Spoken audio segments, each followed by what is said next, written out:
ಕಥಾಸಕ್ತರಿಗೆಲ್ಲ endless ಎಂಟರ್ಟೈನ್ಮೆಂಟ್ಗೆ ಸ್ವಾಗತ. ಕಂತಿನಲ್ಲಿ ಕಥೆಗಳು ಬೈ TNR. ಇಂದಿನ ಕತೆ ಬ್ರಹ್ಮಸೂತ್ರ.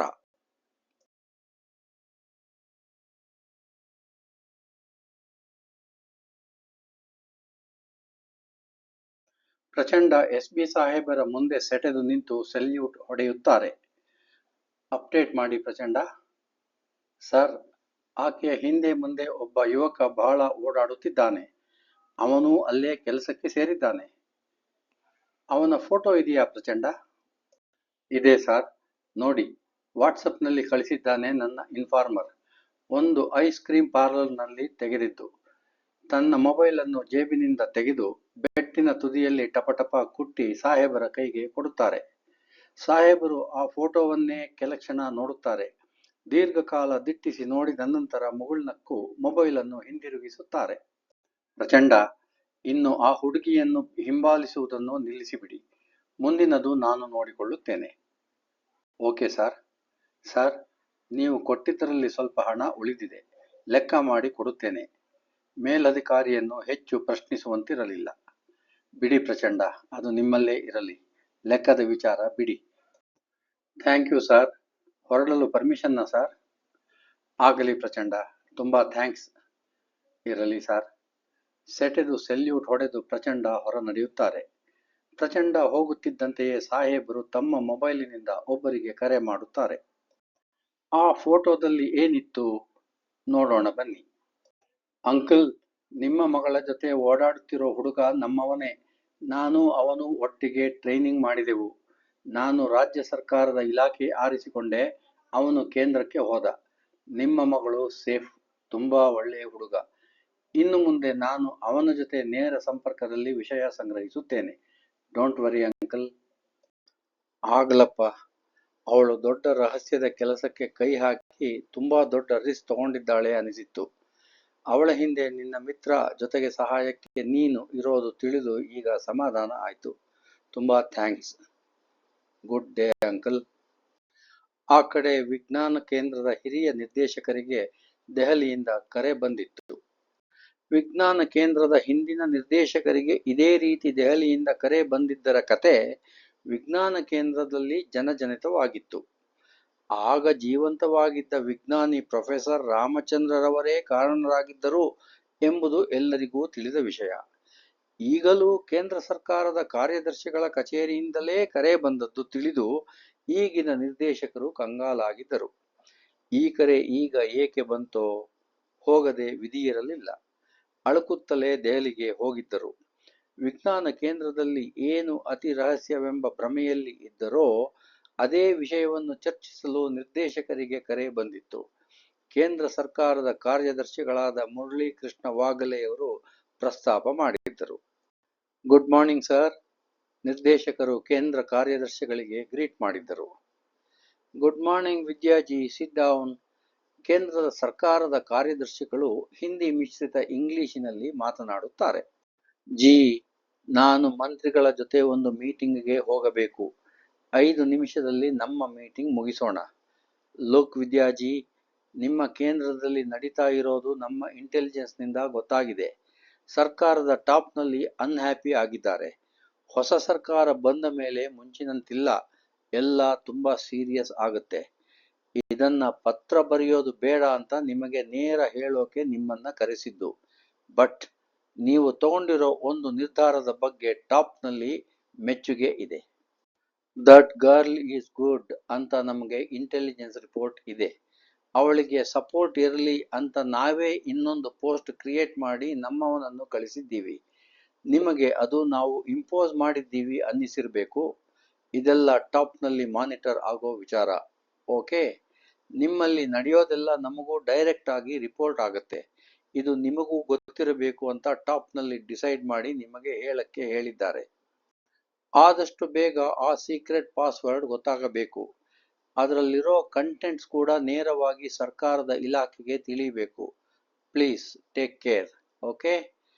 ಕಾರ್ಯದರ್ಶಿಗಳು ಸಮಾಧಾನವಾಗಿ ಆದರೂ ಅಧಿಕಾರವಾಣಿಯಿಂದ ಹೇಳಿದ್ದರು. ವಿಜ್ಞಾನ ಕೇಂದ್ರದ ನಿರ್ದೇಶಕರಿಗೆ ಶಾಕ್ ಆಗಿತ್ತು. ಉತ್ತರ ಬರದೆ ತತ್ತರಿಸಿದ್ದರು. Sorry sir, okay sir, thank you sir.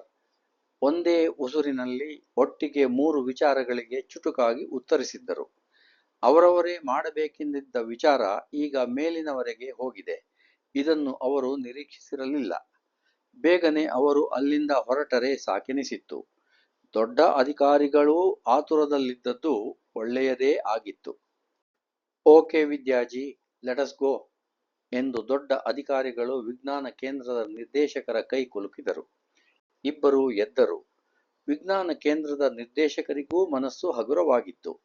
ಈಗ ರಹಸ್ಯದ ಭಾರ ಅವರ ಹೆಗಲ ಮೇಲಿಂದ ಇಳಿದಿತ್ತು. ಆದರೆ ರಹಸ್ಯ ಭೇದಿಸುವ ಭಾರ ಇಳಿದಿರಲಿಲ್ಲ.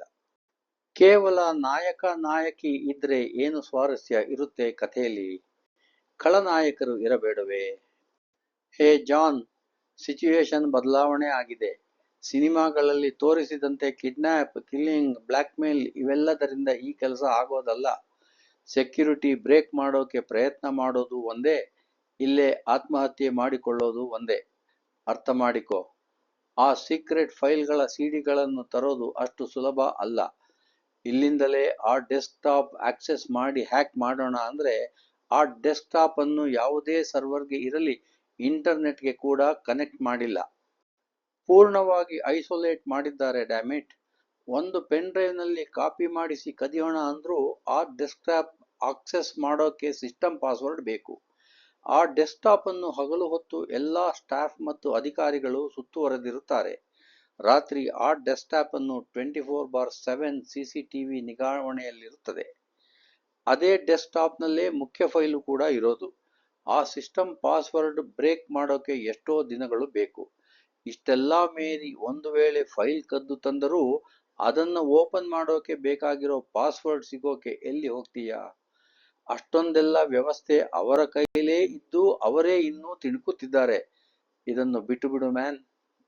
ಸ್ಟೂಪಿಡ್ ಆಗಿ ಮಾತನಾಡಬೇಡ ಸೈಮನ್. ಸೆಕ್ಯೂರಿಟಿ ನೆಟ್ ಸ್ಪ್ರೆಡ್ ಮಾಡೋದು ಅವರ ಕಸುಬು, ಅದನ್ನು ಬ್ರೇಕ್ ಮಾಡೋದು ನಮ್ಮ ಕಸುಬು. B professional. ಅದೇ ಸೆಕ್ಷನ್ನಲ್ಲಿದ್ದನಲ್ಲ ಈಗ ನಿವೃತ್ತನಾಗಿರೋ ಅಟೆಂಡರ್ ಅಂಜನಪ್ಪನನ್ನು ಇನ್ನಷ್ಟು ಉಪಯೋಗಿಸಿಕೊ. ದೊಡ್ಡ ಟಾಸ್ಕ್ ಕೊಡಬೇಡ. ರಿಟೈರ್ ಆಗೋಕೆ ಮುಂಚೆ 6 ತಿಂಗಳ ಹಿಂದೆ ಆ ಸಿಡಿಯ ಮೇಲಿನ ಲೇಬಲ್ಲಿನ ಫೋಟೋ ತಂದಿದ್ದ, ನೆನಪಿದೆಯಾ? ಅದೇ ತರಹದ ಲೇಬರ್ ತಯಾರು ಮಾಡಿ ಅಂಟಿಸಿದ ಸಿಡಿ ಇದರಲ್ಲಿದೆ. ಇದನ್ನ ಆ ಸಿಡಿಗೆ ಬದಲಾಯಿಸಬೇಕು. ನೀನು ಹೇಳಿದ ಕಿಡ್ನ್ಯಾಪ್, ಕಿಲ್ಲಿಂಗ್, ಬ್ಲ್ಯಾಕ್ಮೇಲ್ ಎಲ್ಲ ಬೇಡ, ಸಣ್ಣ ಕ್ರೈಮ್ ಸಾಕು. ಏನಂತೀಯ? ಪಾಸ್ವರ್ಡ್ ವಿಚಾರ ಬಿಡು, ಅದು ನನ್ನ ಪ್ರಾಬ್ಲಮ್ ಅಲ್ಲ. ಸಿಡಿ ಕೊಡೋದಷ್ಟೇ ನನ್ನ ಸ್ಕೋಪ್. ಹಣ ದೊಡ್ಡದಿದೆ, ಇಬ್ಬರು ಸ್ಪ್ಲಿಟ್ ಮಾಡೋಣ. ಒಪ್ತೀನಿ ಜಾನ್, ರಿಸ್ಕು ದೊಡ್ಡದಿದೆ. Yes Simon, true. ಇಂಥ ಕೆಲಸ ಬಿಟ್ಟು ನಾವು ಮಂಡಿಪೇಟೆಯಲ್ಲಿ ಕೂಲಿ ಮಾಡಿದ್ರೆ ದಿನಕ್ಕೆ 1000 ರೂಪಾಯಿ ಕೂಡ ಸಿಗಲ್ಲ. ಈಗ ಪ್ಲಾನ್ ಮಾತನಾಡೋಣವಾ ಬೇಡ್ವಾ ಸೈ? Okay John, go ahead. ನೋಡು, ಆ ಸಿಡಿ ಒಂದು ಅಲಮಾರದಲ್ಲಿ ಇಟ್ಟಿದ್ದಾರೆ. ಆ ಅಲಮಾರ ಇಟ್ಟಿರೋ ರೂಮ್ ಯಾವಾಗ್ಲೂ ಲಾಕ್ ಆಗಿರುತ್ತೆ.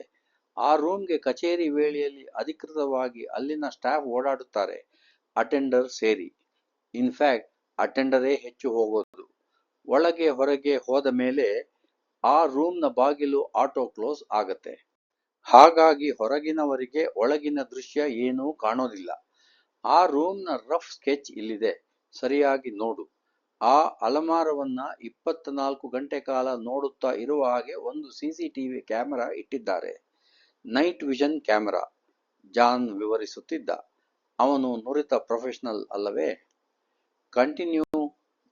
ಸಿನಿಮಾಗಳಲ್ಲಿ ತೋರಿಸುವಂತೆ CCTV ಪವರ್ ಕಟ್ ಮಾಡೋದು, ಕೇಬಲ್ ಕಟ್ ಮಾಡೋದು ಎಲ್ಲ ಬೇಡ. ಅದು ನಡೆಯೋದಿಲ್ಲ. ಕ್ಯಾಮೆರಾ ಆಫ್ ಆದರೆ ಅಲಾರಂ ಆನ್ ಆಗುತ್ತೆ. ಅದನ್ನೆಲ್ಲ ಪತ್ತೆ ಮಾಡಿದ್ದೀನಿ. ಮತ್ತೆ ಅವರ ಈ ಅತಿ ಎಚ್ಚರಿಕೆಯನ್ನೇ ನಮಗೆ ಅನುಕೂಲ ಮಾಡಿಕೋಬೇಕು. ಏನಂತೀಯ ಸೈ? ಪ್ಲಾನ್ ಒಪ್ಪುತ್ತೀನಿ, ಡೀಟೇಲ್ಸ್ ಹೇಳು. ಓಕೆ, ಅಷ್ಟೊಂದು ಸೇಫ್ ಮಾಡಿರೋದರಿಂದ ಅವರು ಎಚ್ಚರ ತಪ್ಪೋದು ಸಾಧ್ಯ. ಅವರ ಸಿಸ್ಟಮ್ನ ಮೇಲೆ ಅತಿ ನಂಬಿಕೆ ಬೆಳೆಯೋದು ಸಾಧ್ಯ. ಬಹಳ ಕಾಲ ಅವರು ಚೆಕ್ ಮಾಡಿ ನೋಡಿಕೊಳ್ಳದೆ ಇರೋದು ಕೂಡ ಸಾಧ್ಯ. ಇವೆಲ್ಲ ಅವರ ಸಿಸ್ಟಮ್ನಲ್ಲಿರೋ ವೀಕ್ ಪಾಯಿಂಟ್ಸ್. ಅವರ ಸಿಸ್ಟಮನ್ನೇ ನಾವು ಬಳಸಿಕೊಳ್ಳಬೇಕು. ಹೇಗೆ?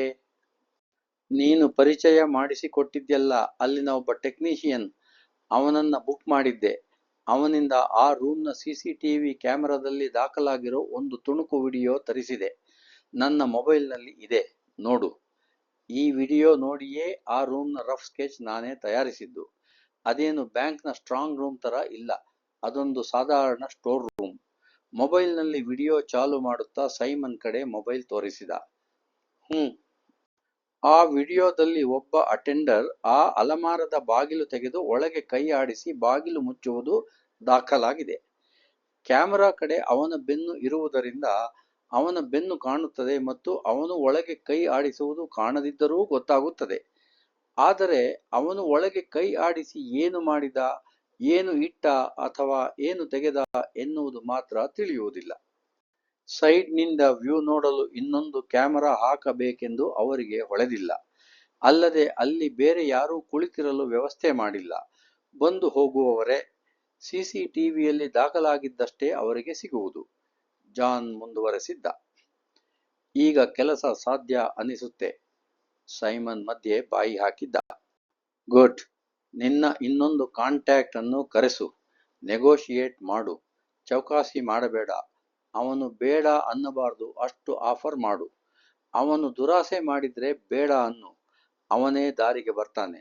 ಅವನಿಗೂ 3 ಹೆಣ್ಣು ಮಕ್ಕಳು. ಅದೇ ನಮಗೆ ಪ್ಲಸ್ ಪಾಯಿಂಟ್. Sure John. 1 ವಾರ ಬೇಕು ಕಾಯಿ ಹಣ್ಣು ಆಗೋಕೆ. ಫೈನ್. ಅದೇ ರೂಮ್ನ ರೆಪ್ಲಿಕಾ ಸೃಷ್ಟಿ ಮಾಡೋಣ. CCTV ಕ್ಯಾಮೆರಾನೂ ಇಡೋಣ. 4 ಬಾರಿ ರಿಹರ್ಸಲ್ ಮಾಡಿಸೋಣ. ರಿಹರ್ಸಲ್ ವಿಡಿಯೋ ಅನಲೈಸ್ ಮಾಡಿದ ಮೇಲೆ ಜಾಬ್ ಎಕ್ಸಿಕ್ಯೂಟ್ ಮಾಡೋಣ. What say you man? Looks achievable John. Good planning. ಮಿಕ್ಕಿದ್ದು ನನಗೆ ಬಿಡು. ತಾಳು. ಸೈಮನ್ ಅವನನ್ನೇ ಆಶ್ಚರ್ಯದಿಂದ ನೋಡುತ್ತಾನೆ. ನಾವು ಕಾಂಪ್ಲಸೆಂಟ್ ಆಗೋದು ಬೇಡ. ನಮ್ಮ ಸ್ಕೀಮ್ನಲ್ಲಿರೋ ವೀಕ್ ಪಾಯಿಂಟ್ ಕೂಡ ಅನಲೈಸ್ ಮಾಡಿಕೋಬೇಕು. ಈ ಕೆಲಸಕ್ಕೆ ವಿಜ್ಞಾನ ಕೇಂದ್ರದವರು 2 ಪ್ರೊಫೆಷನಲ್ಗಳನ್ನು ಹೊಸದಾಗಿ ಅಪಾಯಿಂಟ್ ಮಾಡಿದ್ದಾರೆ. ಒಂದು ಹುಡುಗಿ, ಒಂದು ಹುಡುಗ. ಹುಡುಗಿಯ ಬ್ಯಾಕ್ಗ್ರೌಂಡ್ ಗೊತ್ತು. ಅವಳು ಹಿಂದೆ ಒಂದು ಸಾಫ್ಟ್ವೇರ್ ಕಂಪನಿಯಲ್ಲೇ ಬೆಂಗಳೂರಿನಲ್ಲೇ ಇದ್ದಳು. ಅವಳ ಬಗ್ಗೆ ನನಗೆ ಚಿಂತೆ ಇಲ್ಲ. ಆದರೆ ಆ ಹುಡುಗ... ಜಾನ್ ತುಂಬಾ ಎಚ್ಚರಿಕೆಯಿಂದ ವಿಚಾರ ಪ್ರಸ್ತಾಪಿಸಿದ್ದ. ಏನು ನಿನ್ನ ಡೌಟ್ ಜಾನ್? ಅವನ ಹಿನ್ನೆಲೆ ಗೊತ್ತಾಗಿಲ್ಲ. ಕನ್ನಡ ಮಾತನಾಡ್ತಾನೆ.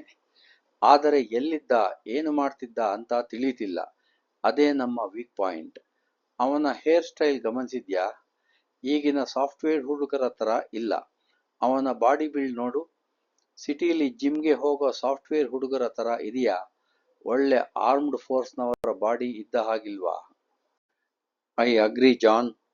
ಪ್ಲಾನಿಂಗ್, ಸ್ಟ್ರಾಟಜಿ ಎಲ್ಲ ಏನಿದ್ರೂ ನಿಂದು. ನಂದು ಬರೀ ಎಕ್ಸಿಕ್ಯೂಟ್ ಮಾಡೋದು. ಅವನ ಹಿನ್ನೆಲೆ ತಿಳಿಯೋವರೆಗೂ ನಮ್ಮ ವೀಕ್ನೆಸ್ ಅವನೇ. ಆದರೂ ಕೆಲಸ ನಿಲ್ಲಿಸುವಂತಿಲ್ಲ. ಕೆಲಸ ಆರಂಭ ಮಾಡು. ನಾನು ಅವನನ್ನ ಫಾಲೋ ಮಾಡ್ತೀನಿ. ಅವನ ಹಿಂದೆ ನಮ್ಮ ಜನನ ಬಿಡ್ತೀನಿ. ಜಾನ್ ತನ್ನ ಪ್ಲಾನಿಂಗ್ ಸಂಪೂರ್ಣ ಮುಗಿಸಿ ಕೆಲಸ ಶುರು ಮಾಡಲು ಒಪ್ಪಿಗೆ ಕೊಟ್ಟಿದ್ದ. Okay partner. ಜಾನ್ ಹೇಳಿದ್ದಕ್ಕೆ ತಲೆ ತೂಗಿಸಿದ್ದ ಸೈ. ಸೈ ಮತ್ತು ಜಾನ್ಗಳ ಪಿತೂರಿ ಹೇಗೆ ಮುಂದುವರಿಯುತ್ತದೆ, ಅದನ್ನು ಯಾರು ಹೇಗೆ ಭೇದಿಸುತ್ತಾರೆ, ಮುಂದೆ ನೋಡೋಣ. ಈ ಕಥಾ ಸರಣಿ ನಿಮಗೆ ಇಷ್ಟವಾದಲ್ಲಿ ದಯಮಾಡಿ ನಿಮ್ಮ ಬಂಧು ಮಿತ್ರರಿಗೆ ಈ ಕಥೆಗಳನ್ನು ರವಾನೆ ಮಾಡಿ ಹಾಗೂ ಈ ಚಾನಲ್ಗೆ ಸಬ್ಸ್ಕ್ರೈಬ್ ಮಾಡಿ ಎಂದು ಮನವಿ. ಧನ್ಯವಾದಗಳು.